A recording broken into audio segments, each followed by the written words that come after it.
Well, good afternoon. It's the 9th of January 2017, Volume 2.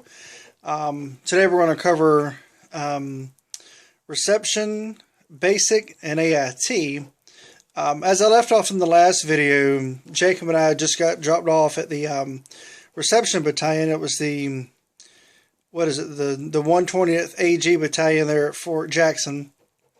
And the whole drive up from Jacksonville, I really thought that it was going to be, the screaming and the fussing and the cussing from the drill sergeants as soon as we got there, but that didn't take place.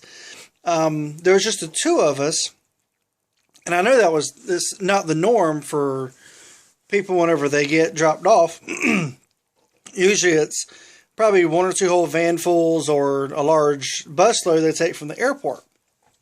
Well, just with the two of us, the drill sergeant, when we first got off the van, really was very polite. And so we get off the van. They send us into the main processing building. There was a room, had a couple of flat benches with a counter. I believe it was a specialist, might have been a sergeant, but I believe it was a specialist who was in charge in that briefing for us when we came in. So he comes out from behind this wall, this half wall, and he tells us to give us our packets to him that we had brought from MEPS. We give them the packets, and at the same time, now there's a drill sergeant that's in the room with us. We're told to go into this amnesty room. So we go into the amnesty room, just the two of us. There was a room set for females and a room set for males, but because just the two of us, I went to the males, Jacob went to the females.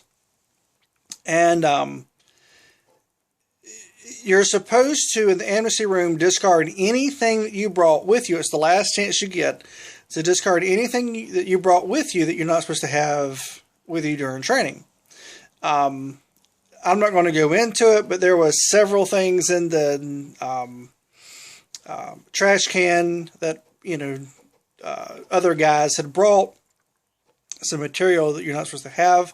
I don't think I had anything other than maybe something that was more than a few ounces of liquid or something. It might be like a Coke or a bottle of water I had or something that I discarded. So we came out, and then from there we just got a general briefing about what was going to take place that night, and then we went down, got our duffel bag. I still have that duffel bag today. Got our duffel bag, some bed linens, your initial PT uniforms. In basic, during that time, it's different now, but during that time, you only had there's like some really dingy looking light gray sweats, top and bottoms. Yeah, like a black knit cap. So we got that. We got some, like I said, the bed linens, pillow, just the very basics to go back to the barracks and go to sleep. So, and I guess there was a few people who had kind of came in maybe 30 minutes before Jacob and I did. And because there was probably 6 to 8 of us. Oh, we also got something to eat too. But it was about 6 or 8 of us that then went and had to go in process into another building. And there was a Staff Sergeant Mobley, I think it was Mobley, and who was in charge of the barracks. So we had to kind of in process with him. And then that's where we got our linens, was there, not in the reception building. But so then we make our bunk, pretty much go to bed. Reception is basically your reception centers is where you're starting to kind of get all your processing done, but you're kind of getting this Army feel before you go to basic. So you got drill sergeants. You're going to get smoked. Which is basically just push-ups, sit-ups, flutter kicks, overhand arm claps, front back goes, things of this nature. But one of the main things that you get is you get this, what they call your AIT book, initial entry training book. And I still have mine from 13, 14 years ago.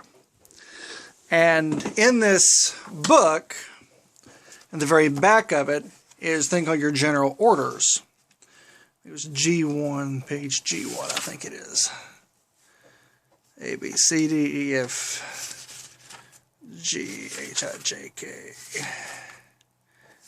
L, M, N, O, P. If I can get to it.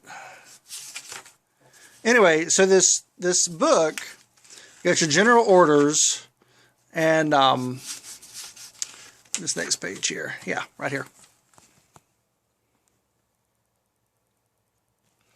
So these 3 general orders is the primary thing that you're supposed to look at the first week while you're at reception. And then all through basic training, AIT, they're going to basically, the drill sergeants or any other NCOs that are going to come across your way, they're going to challenge you for the 3 general orders.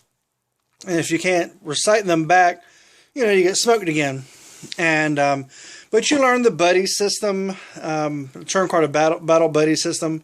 At first, it kind of sounds a little bit weird. You're used to being individuals, but this starts to really kind of train you for things that's going to carry through your whole Army career, or military career, regardless of what branch of service. And it's having a buddy with you. And there's a lot of reasons and validity for that. So this takes on about a week, and again, you do all your medical stuff. I still got my initial shot record card. I got that first full day of reception here. But anyway, so it's just your basic stuff, your official photo, so on and so forth. This takes place about a week, but you're really not doing a whole lot. You do PT in the morning, but there's really not a whole lot of strenuous activity going on. The last day of reception, you meet at least we did.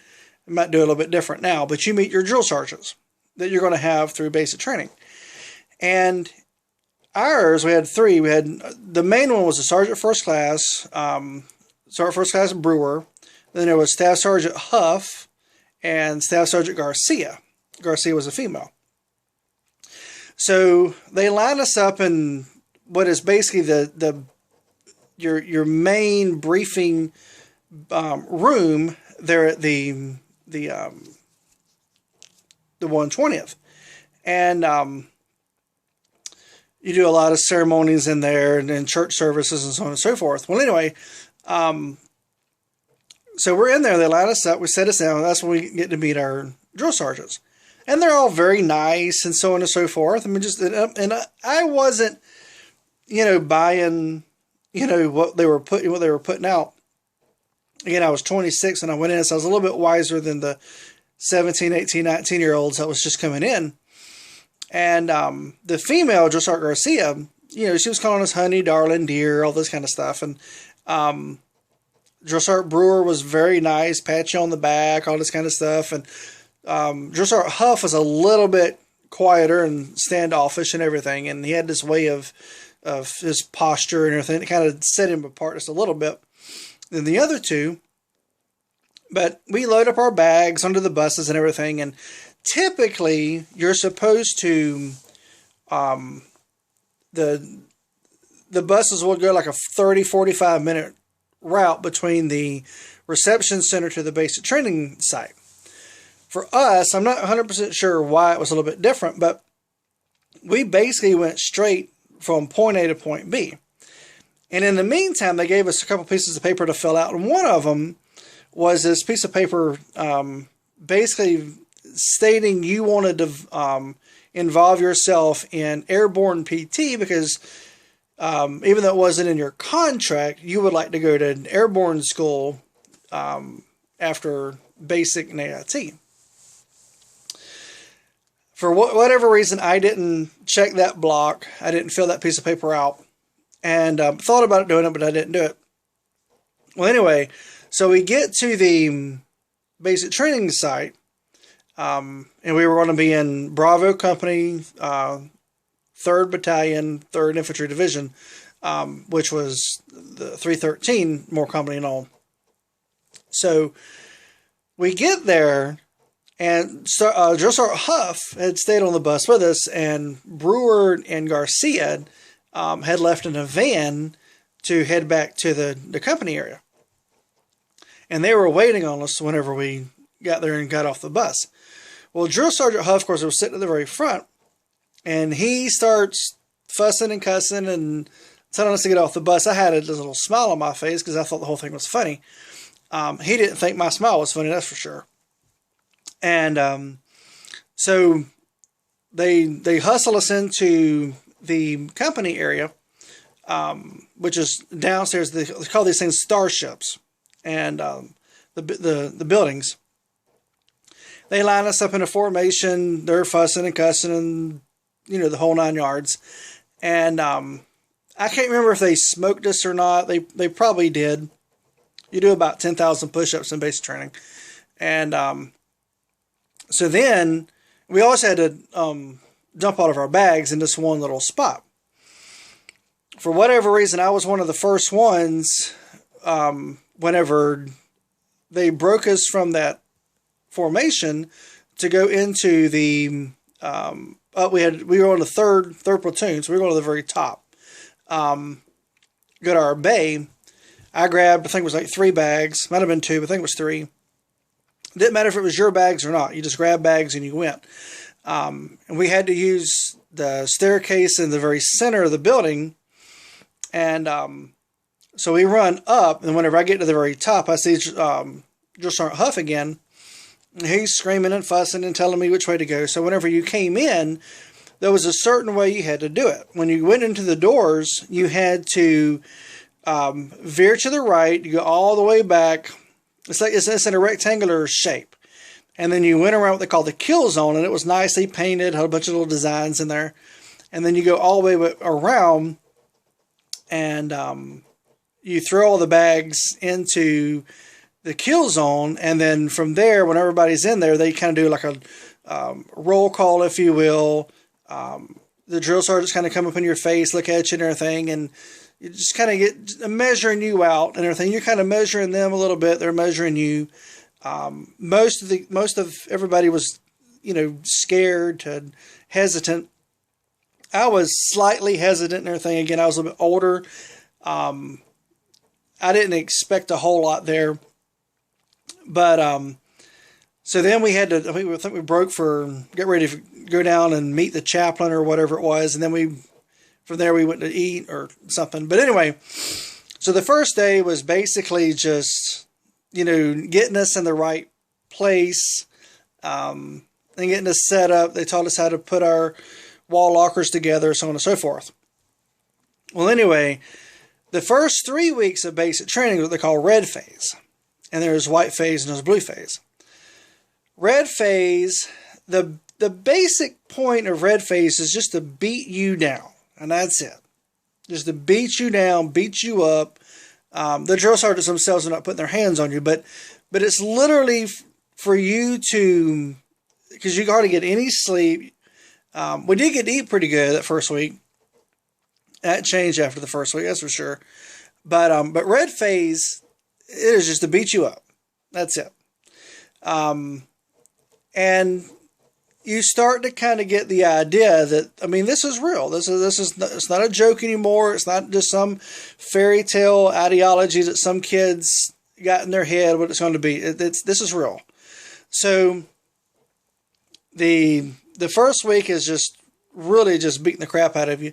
The second and third week is more of the same, but you start to kind of get put into leadership positions. And I was what they call the first PG platoon guide.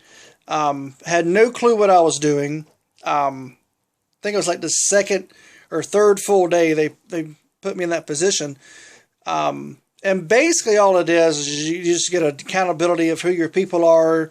You start to learn how to take charge of an element of people, give reports, so on and so forth. There's really not a whole lot to it. But I was the guinea pig for our little company and platoon. Well, not so much the company, but our platoon.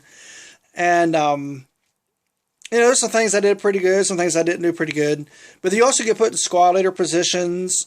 You have in the bays, you have what we call a bay boss. And that person just pretty much just helps create watch guard duties, fire guard duties, CQ duties. You have rotational shifts about cleaning the latrine, late at night, early in the morning, things of that nature. So people are kind of put in positions of leadership, kind of see how they do. You're definitely always going to have conflict, especially with younger soldiers, trainees, and that was really the only major problem I had in basic training was all the youngins. Well, anyway, so the second phase is white phase. You start getting what they call BRM, basic rifle marksmanship. Many people, even myself, I mean, I grew up in rural South, but I wasn't a hunter. A lot of people, male and female, who's never handled a firearm before. A lot of people were scared. I was not. I'd have been ashamed of myself if I'd have been scared of shooting a gun. But a lot of people were scared of shooting, and there was a lot of people who were quote-unquote expert hunters and everything, and they had no idea how to shoot off iron sights because all they knew how to do was shoot off a scope. And to this day, I prefer iron sights over a scope. But anyway, blue phase is pretty much you're putting everything together that you've learned. You've already done a couple of bivouacs. You've done a few foot marches and everything. And then blue phase, you go off into the field and, you do your last FTX. Well, in our basic training, we had Christmas Exodus. So we went home for 2 weeks. Christmas, New Year's. Then we had like one guy had done some drugs. I think it was like cocaine or something. And when he came back, he had to do a urinalysis. And that was a very unnerving thing to have, because you did a urinalysis at MEPS, but you didn't really have an observer really looking at you while you had to do your business. This case, it was a little bit different. And then the person that was there with us was Drill Sergeant Belcher. And it was a trip. And, but anyway, one guy, so he came up hot on the urinalysis, and they kept him in basic. They didn't kick him out, but he had to, there was some legal issues, so he was away from us at training for a while. But anyway, so we came back from all that, finished up basic training, went to the, field for our field exercise. It was supposed to be, I think, supposed to be a whole week, but ended up just doing 3 days, 3 days and 2 nights. And because there was an ice storm coming in, we didn't know it. The drill sergeants knew it. Well, anyway, they beat the mess out of us. They piled on 7 days into 3. I mean, I'm telling you the truth. I mean, they beat us to death. And the FTX. I have a 12-mile road march back. When we get back, we had this ceremony, and the bonfires are going. They got patriotic music going. The company commanders spoke. The battalion commanders spoke. It was more than it was the whole battalion. All the companies that was involved in this FTX. Of course, everybody was in their own individual spot, so you didn't have any interaction with them unless you were attacking their position, they were attacking your position. But other than that, you never saw them. And then you came back, and it was just this huge, huge ordeal. And during the ceremony, the drill sergeants were giving away these pins And I've always kept mine. I got it here on this other little hat here. And so they were giving us all these pins. Excuse me. And best of my recollection, it was Drill Sergeant Brewer, excuse me, who gave me my pin. And of course, you swell up with pride. I mean, you do. You can't help but feel accomplished for what you're doing. I mean, you're going into the military during a time of war. The conditions for the country has never been higher, probably since Vietnam. And you complete this rite of passage, and you can put yourself at this point in time, within the ranks of those who've come before you. So then right after that, you got family day. My mom, aunt, and uncle came up, and you do your family day ceremony. They release you to your family, and then you have that afternoon to spend with your family, and then you have to come back. And then the next day is going to be graduation. And the ground was still frozen solid from the ice storm that came in a few days before. So we do the graduation, and then it's kind of the same thing from the day before. You get to spend time with your family. But like the day before, you have to come back, and because you're going to ship out for AIT the very next day. And so we came back. There was one kid almost got kicked out because he got caught with a cell phone. I think his name was Naira, I think it was. And he was talking to his girlfriend. He was from Hawaii. And so drill sergeant caught him there in the bay with his cell phone talking to her. And he ended up staying. He didn't get kicked out. But anyway, it was a breach of the rules. So the next day, one of the great things about the Army, and you learn this in basic training, is the camaraderie that you build with people that you've thought you probably you'd never have met before. But you end up really liking people that, you really didn't think, because of whatever historical bonds you might have in your family or within yourself or whatever. You end up bonding with people you thought you'd probably never like. And after basic, for better, cases than not, you're not going to see these people again. And there's people that's on my Facebook account that I haven't seen since that early morning after the day after graduation, but we're still friends on Facebook, and we'll chat back and forth. And had an interaction with one just a few days ago, John.